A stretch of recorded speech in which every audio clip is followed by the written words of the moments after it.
आज का पहला सवाल अजय का है। वो पूछते हैं why are startups choosing the cloud, यानी कि ज्यादातर स्टार्टअप्स क्लाउड क्यों चूज करती हैं।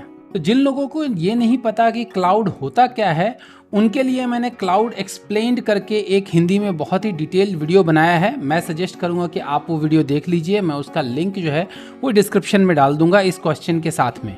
अब आते हैं अजय के सवाल पर। अजय का सवाल ये है कि ज़्यादातर कंपनीज जो हैं वो, या ज़्यादातर स्टार्टअप्स जो हैं वो क्लाउड क्यों चूज़ करती हैं अपने डिप्लॉयमेंट्स के लिए, एप्लीकेशन डिप्लॉयमेंट्स के लिए या वेबसाइट डिप्लॉयमेंट के लिए।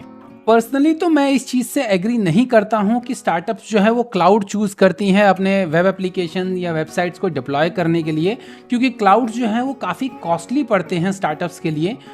लेकिन अगर फंडेड स्टार्टअप्स हैं, वेल फंडेड स्टार्टअप्स हैं, या जिनके पास अच्छी सीड मनी है अपने एप्लीकेशन को बिल्ड करने के लिए, वो क्लाउड्स की तरफ जाते हैं। और उसके पीछे रीजन जो हैं वो कुछ इस प्रकार से हैं। सबसे पहला रीजन तो ये है कि इंफ्रास्ट्रक्चर मैनेजमेंट का हैसल नहीं है।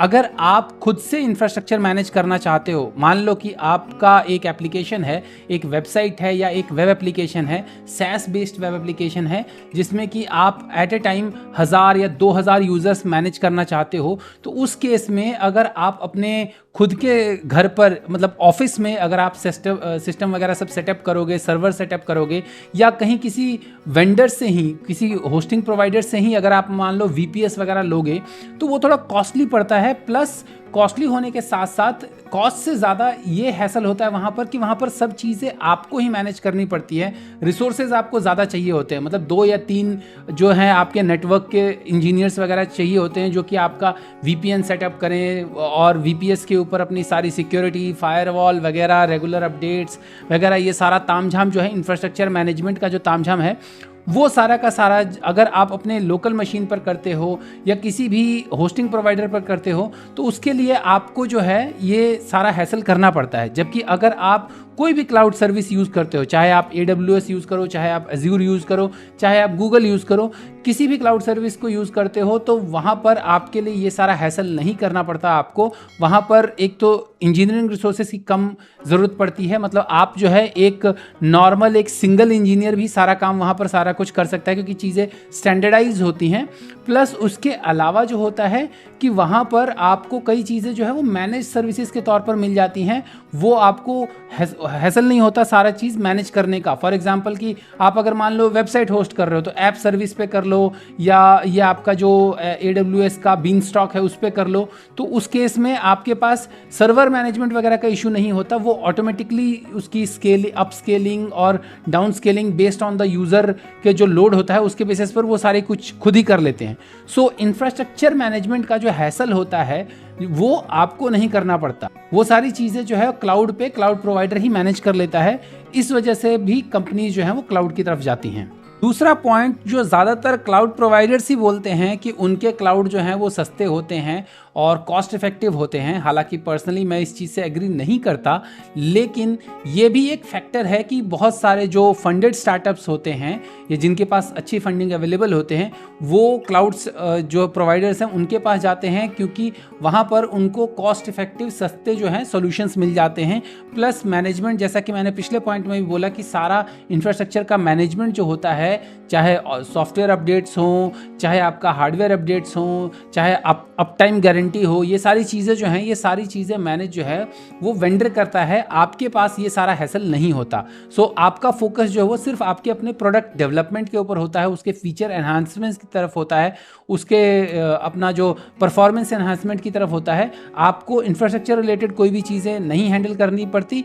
प्लस चूँकि cloud providers most of the case में कहते हैं कि आपको सस्ता पड़ता है, जो कि थोड़े कुछ हैंडल में सस्ता भी पड़ता है। जैसे अगर आपको टेस्टिंग के लिए कुछ करना हो, टेस्टिंग के लिए आपको फ्री की ऐप सर्विस मिल जाती है, जो कि दिन के 1 घंटे या 2 घंटे के लिए आपको टेस्टिंग के लिए मिल जाए, या आपका छोटा सा एक VM इंस्टेंस जो है आपका AWS जो है वो फ्री में दे देता है, जिसपे कि आप अपना आराम से कोई भी डेवलपमेंट या QA टेस्टिंग वगैरह कर सकते हो। सो ये सारी चीज़ें जो कॉस्ट इफेक्टिव थिंग्स हैं, ये आपको क्लाउड में बहुत ही ईजिली अवेलेबल होती हैं। तीसरा और सबसे मेन बेनिफिट जो कि ज़्यादातर स्टार्टअप्स को क्लाउड की तरफ आकर्षित करता है, कई ऐसे जो स्टार्टअप्स हैं जिनके पास फंडिंग नहीं भी होती हैं, वो भी क्लाउड की तरफ जाते हैं अगर उनका स्टार्टअप जो है वो ऐसे प्रोडक्ट को लॉन्च कर रहे होते हैं जो कि प्रॉपर एक प्रोडक्ट है। सो अगर आप एक प्रोडक्ट बेस्ड कंपनी है या आपका एक सॉफ्टवेयर प्रोडक्ट है, कंसल्टिंग नहीं, आपका एक सॉफ्टवेयर प्रोडक्ट है, जो कि जैसे आपने एक ई-कॉमर्स वेबसाइट बनाई या आपने मान लीजिए कि कोई ऐसा SaaS एप्लीकेशन बनाया जो कि एक प्रॉपर प्रोडक्ट है, तो उस केस में आपको बड़े सारे क्लाउड प्रोवाइडर्स जो हैं वो आपको सपोर्ट भी देते हैं, फ्री के रिसोर्सेज देते हैं। वो आपके लिए बहुत बेनिफिशियल होते हैं ज़्यादातर स्टार्टअप्स के लिए, क्योंकि उनके पास पैसे नहीं होते हैं तो उनको फ्री के रिसोर्सेज जो मिल जाते हैं, उसकी वजह से भी कई सारे जो स्टार्टअप्स हैं, स्पेशली प्रोडक्ट बेस्ड स्टार्टअप्स जो हैं, वो क्लाउड की तरफ जाती हैं। फॉर एग्जांपल आपका माइक्रोसॉफ्ट का जो है माइक्रोसॉफ्ट फॉर स्टार्टअप्स करके एक प्रोग्राम है, जिसमें कि माइक्रोसॉफ्ट जो है वो 3 साल तक के लिए आपको सारे सॉफ्टवेयर का लाइसेंस फ्री देता है, प्लस आई थिंक $100 या $200 के एज्योर के रिसोर्सेज पर मंथ आपको देता है। सो ये माइक्रोसॉफ्ट का एक प्लान है जिसके बारे में डिटेल में मुझे पता है। एज्योर का प्लान जो है माइक्रोसॉफ्ट फॉर स्टार्टअप्स करके है, लेकिन यहाँ पर इस प्लान को के ऊपर आपको रजिस्टर करने के लिए आपको ऑफ कोर्स अपना कंपनी रजिस्ट्रेशन डॉक्यूमेंट की कॉपी प्लस साथ में आपको जो है अपने वेबसाइट की लिंक जो है वो डालना पड़ता है। और आपके वेबसाइट में कहीं पर भी, उस स्टार्टअप के वेबसाइट में कहीं पर भी ये मेंशन नहीं होना चाहिए कि आप किसी तरह की कंसल्टिंग या किसी तरह की कोई सर्विस प्रोवाइड करते हैं, अदरवाइज आपका एप्लीकेशन जो है वो रिजेक्ट हो जाता है। तो अगर आप कोई प्रॉपर प्रोडक्ट बना रहे हैं, उस केस में आपको ये सर्विस मिल जाती है, जिसमें कि माइक्रोसॉफ्ट के सारे प्रोडक्ट्स प्लस एज्योर के सारे रिसोर्सेज $200 तक के रिसोर्सेज जो है पर मंथ के आपको 3 साल तक के लिए फ्री मिलते हैं।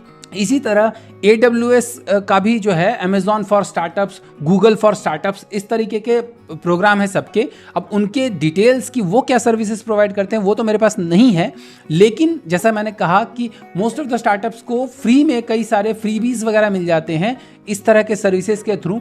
इस रीजन से भी कई सारे स्टार्टअप्स जो हैं वो क्लाउड की तरफ चले जाते हैं। अपार्ट फ्रॉम जो सबसे मेजर रीजन जो मैंने आपको बताया कि इंफ्रास्ट्रक्चर मैनेजमेंट का जो झंझट है, वो सारा झंझट आपको खुद नहीं करना पड़ता, डिप्लॉयमेंट का सारा झंझट आपको खुद नहीं करना पड़ता, रिसोर्सेज कम लगते हैं, प्लस आपको फ्रीबीज भी मिल रहे हैं।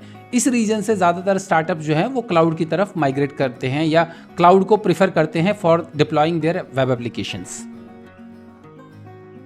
उम्मीद करता हूं आपको मेरे ये जवाब पसंद आए होंगे। यदि आपको मेरे ये जवाब पसंद आए हैं तो मेरे इस वीडियो को लाइक कीजिए, मेरे चैनल को सब्सक्राइब कीजिए और जितना हो सके इसको सबके साथ शेयर कीजिए। तो जल्द ही मिलते हैं मेरे अगले वीडियो में, तब तक के लिए अपना ख्याल रखिएगा। नमस्कार।